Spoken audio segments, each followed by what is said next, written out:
Demon Emperor Chapter 650 hanggang 651. Nagpapatuloy. Alam ko mga kupal, manahimik kayo dyan. Nagpapalusot ka pa. Alam kong mga babae lang ang nasa isip mo lagi. Kanina pa kami na-stuck doon na hindi makagalaw. Dahil nakasiliano ang lakas namin. Samantalang ikaw ay nambababae lang. Wala kang pake kung ano pa man ang mangyari sa amin. Papaano ka na namin ngayon mapagkakatiwalaan? Bakit ba kayo nagrereklamo sa akin? Iniligtas ko na nga kayo eh. Sa palagay mo ganun-ganun na lang? Ikaw ang nagdala sa amin sa gulong ito. Ngayon natatakot na kami. Ang mga kabataan ay nangangamba. Hindi sila makakatulog nito. Kailangan may gawin ka rito para mapanatag ang loob nila. Pakiusap lang sa inyo mga matatanda. Pumunta kayo sa pagtitipon ng 2 dragon. Tapos natatakot kayo ngayon na parang bata.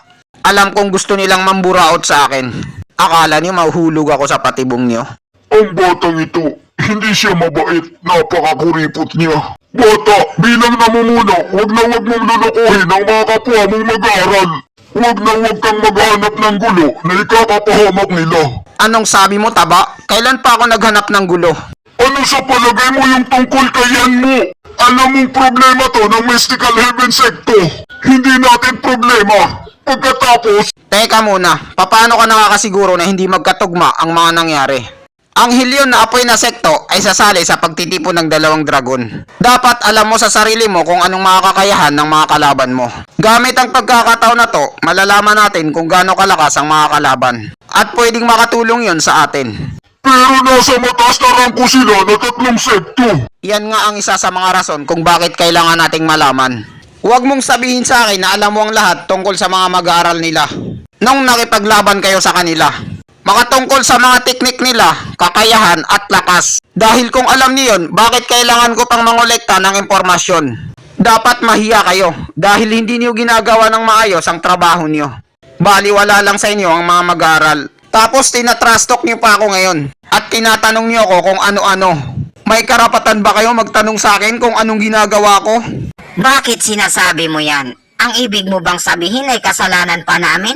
Teka muna, relax ka lang. Sila ay matataas na rangko ng 3 sekto. At wala tayong kinalaman sa kanila. Bakit kailangan pa nating mag-spy sa kanila? Dapat nakapokus lang tayo sa gitnang rangko na 3 sekto. Titirahin natin kung sinong pinakamahina sa kanila at papalitan. Hay nako, napakaliit talaga ng kokote mo. Kontento ka na dyan sa pagiging gitnang rangko na 3 sekto? Ano ang ibig mong sabihin, Chupa? Kapag may ginawa akong isang bagay, gagawin ko yun hanggang sa pinakadulo. Hahamunin ko ang 3 matataas na sekto. Dahil ang mga nasa gitnang rangko ay masyadong mahina at madali. Totoo talaga na ang kabataan ay ang pag-asa ng bayan. Malalagpasan nila ang mga matatanda. Chupa, napakalaki ng mata mo. Napakalaki ng pangarap mo na higit pa sa inaasahan namin. Kami nga ay hindi naghangad ng mga ganyan. Pero ikaw, ginagawa mo na ito at may napatunayan ka na. Gaano kalaki ang kumpiyansa mo sa sarili mo? Ang mga mag-aaral nila ay mga abnormal.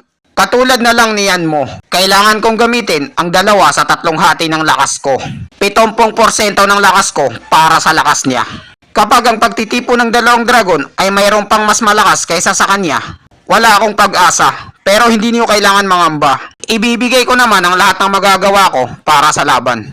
Akalain mo, itong si Parikoy natin ay mayroong pang nakareserba na 30% lakas. Gago talaga ang taong to. Pero sa totoo lang, malakas siya. At kaya niyang makapalag sa kanila. Kaya dapat lang mataas ang pangarap niya sa buhay. Kung ganun, ikaw na ang bahala sa lahat. May tiwala kami sa iyo. Hanggat para sa ikakaganda ng sekto, susunod kami sa iyo na parang aso.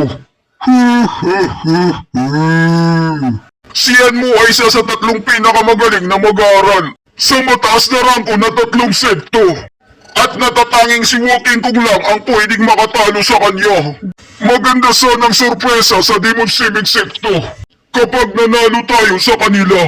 Teka muna, parang may hindi tama. Kailan pa tayo nagsimula na maging ganito? Oo nga pala, yung mga sagradong bato, nakuha na naman niya. Gusto ko lang naman silang lituhin. Pero hindi ko akalain na mapupunta sa paghamon. Sa mataas na rangko na 3 sekto. Ang misyon ko lang naman ay madali lang. Pabagsakin ang isa sa gitnang rangko na 3 sekto. At papalitan ito ng Demon Semeng sekto. Pero ngayon, mas lalong mapapahirap ang trabaho ko. Siyan mo ay masyado ng malakas. Kapag ang mataas na rangko na 3 sekto ay maraming mga malalakas na halimaw na katulad niyan mo, ang ibig lang sabihin nun, mapapalaban kami ng husto. At hindi ko alam kung anong laban ang mangyayari. Walang may alam. Tangin na talaga itong bunganga ko. Hindi mapigilan sa kakadaldal. Oh, Batang Master Chupa, anong nangyayari sa'yo? Sumasakit ang ngipin ko. Bakit ba? Anong kailangan mo sa akin? Pumunta ka ba rito para pagtawanan ako dahil masakit ang ngipin ko? Paano ko magagawa yun, Chupa? Ikakarating ko lang at ngayon ko lang nalaman. Batang Master Chupa, maraming salamat sa'yo sa lahat ng mga naitulong mo sa amin. Ang Mystical Heaven Secto ay tatanawin itong malaking utang na loob. Dahil pareho naman tayong papunta sa pagtitipon ng 2 dragon. At ang mga mag-aaral ng sekto niyo ay medyo nahihirapan. Ba't hindi na lang tayo magsama papunta doon? Babantayan namin sila para makabayad kami ng utang na loob. Miss, alam ko na ang binabalak mo. Ano ba talaga ang gusto mo? Ngayon makakasama natin papunta doon ang mga magnanakaw na masasamang cultivator. Hindi maaari ito. Tayo ay makatarungang sekto. Ang Mystical Heaven Secto ay mababahiran ng masamang amoy at gawa nila. Batang Master, hindi natin alam kung saan nagtatago siyan mo. At isa siyang masamang cultivator. Sigurado ako na maghiganti siya sa atin dahil may atraso tayo sa kanya. Ang mga mag-aaral ng Demon Semeng Secto ang may kakayahan lang na pumalag sa kanya. Kailangan nating sumabay sa kanila papunta sa pagtitipon ng 2 dragon para sa kaligtasan natin. Maghiwalay din naman tayo kapag nandoon na. Ang bagay na to ay napaka-importante para sa atin.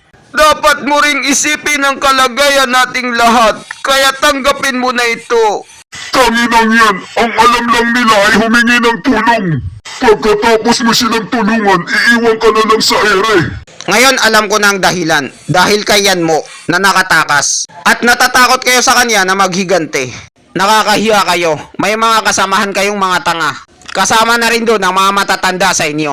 Hindi na nakakapagtaka. Kayo ang magiging pinakahuli na pinakamababang rangko sa pagtitipon ng 2 dragon. Kaya mas magandang iligtas niyo na lang ang sarili niyo. At lumayo na kayo sa gulo. Bumalik na lang kayo sa pinanggalingan niyo. Sir Chupa, pakiusap, huminahon ka! Hindi ako galit. Malabong magalit ako sa mga bobong kagaya niyo. Oh, ang mahal ko. Baby ko may love so sweet. Nakikipagmaritisan siya at napakaganda ng ngiti niya. Kung ganun, isasabay ko na lang sila para magkasama kami sa paglalakbay. Mabagal kami at matatagalan kami makarating dun. Pero kung gusto niyong sumabay sa amin, welcome kayo. Kung ayos lang sa inyo. Maraming salamat, Sir Chupa. 1,000 salamat sa'yo, Sir Chupa. 1, 2, 3, 4, 5, 6, 7, 8, 8, 7, 6, 5, 4, 3, 2, 1, 2, 1, 2, 1, 2. Nakakahiya talaga kapag may nakakita sa atin dito. Ang isang katulad nating makatarungang sekto ay nakasunod sa likod ng Demon Semeng Sekto. Sigurado akong lalaitin tayo ng iba at hindi matatapos-tapos ang pagbabas nila sa atin sa social media. Ang Batang Master, malaki ang pinagbago niya. Ang pagiging high blood niya ay lalong lumala. Siyan mo, tinuruan niya ang Batang Master na maging masama.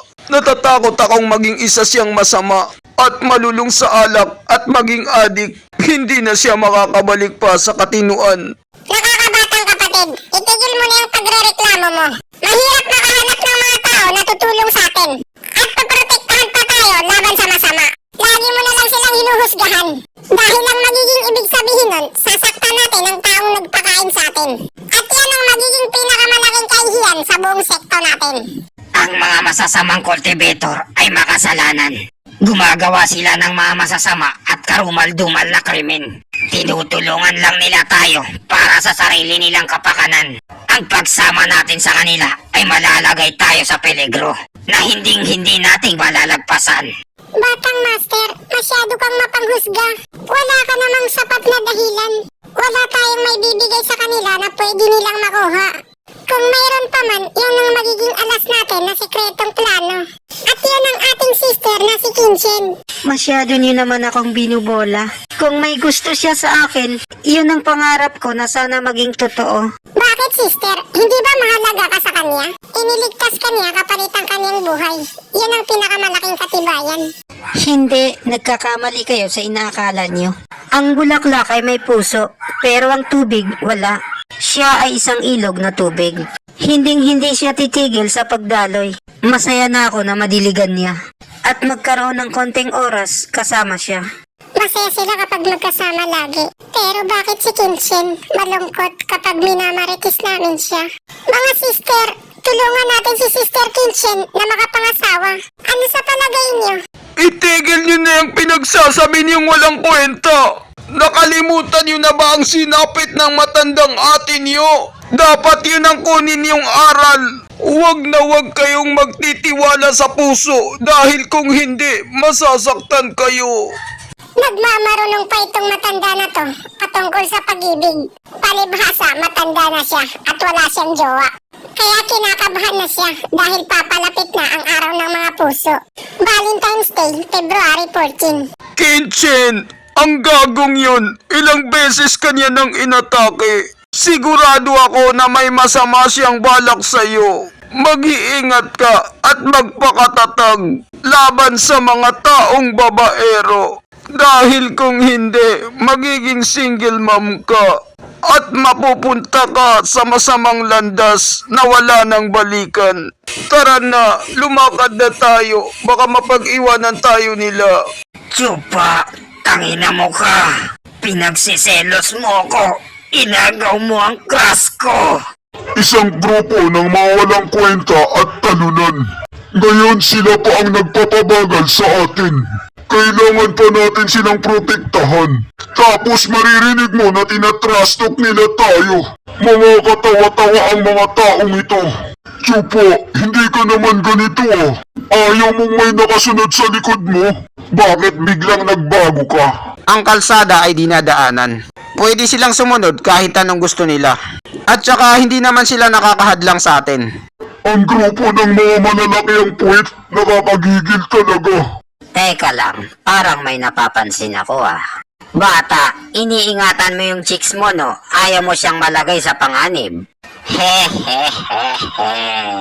Alam mo naman siguro ang batas ng sekto. Bawal ang pag-ibig at hindi ito magiging maganda sa'yo. Ano ang ibig mong palabasin sa ginagawa mong yan? Utol, sige na. Bigyan mo naman kami ng kahit konting pakonsuelo. At hindi na kami makikialam sa relasyon mo. Bigyan mo ng bawat isa sa amin ng tag-1,000 sagradong bato. At tatahimik na kami, na parang walang nakita. Ano kayo, naihibang na? 1,000 sagradong bato? Pumunta na lang kaya kayo sa 2 dragon ni Mang Kanor at doon kayo manloob. Pre, dyan ka nagkakamali. Alam na namin kung gaano kalaki ang kayamanan mo. Ang kaba ng bayan. Pre, ang sagradong bato ay bihira lang yan sa bihira sa mundong ito. Sa tingin niyo ba masyado akong mayaman? Meron nga ako pero kakaunti lang. Plano ko sanang gamitin ito sa pagtitipo ng 2 dragon para sa panganib. Pero ngayon naubos na lahat. Ang natira na lang sa akin ay itong 2. Ayan, kunin niyo na, baka sabihin niyo madamot ako. Tama ang batang yan. Saan siya kukuha ng maraming ganito kahit mayaman pa siya? Nakakawalang gana naman ang batang yan. 2 lang, 3 tayo. Ang mga hangal na ito, gusto nila akong patayin. Asa kayo. Akala niyo mabuburaot niyo ako, no? 1, 2, 3, 4, 5, 6, 7, 8, 8, 7, 6, 5, 4, 3, 2, 1. Tangina, ang Mystical Heaven Secto ay nakabuntot sa Demon Semeng Secto. Hindi na ako makakaganti. Ano na ang gagawin ko? Ha ha ha ha. Isang walang kwenta na galing sa mababang rangko na 3 sekto. Ginawang katawa-tawa ang isang mag-aaral na galing sa mataas na rangko na 3 sekto. Ang mga sikat talaga sa kanlurang lupain ay siguradong pagtatawanan ka. Ha ha ha ha. Sino yan? Magpakilala ka, kupal ka. Parang nagkita na tayo ah. Huwag kang mag-alala at matakot sa akin. Isa lamang akong lasinggero na alak is life. Tara, shoot tayo. At dito nagtatapos ang chapter 650 hanggang 651. Maraming salamat po sa panunood nyo. Mag-subscribe para laging updated sa buhay ni Chupa.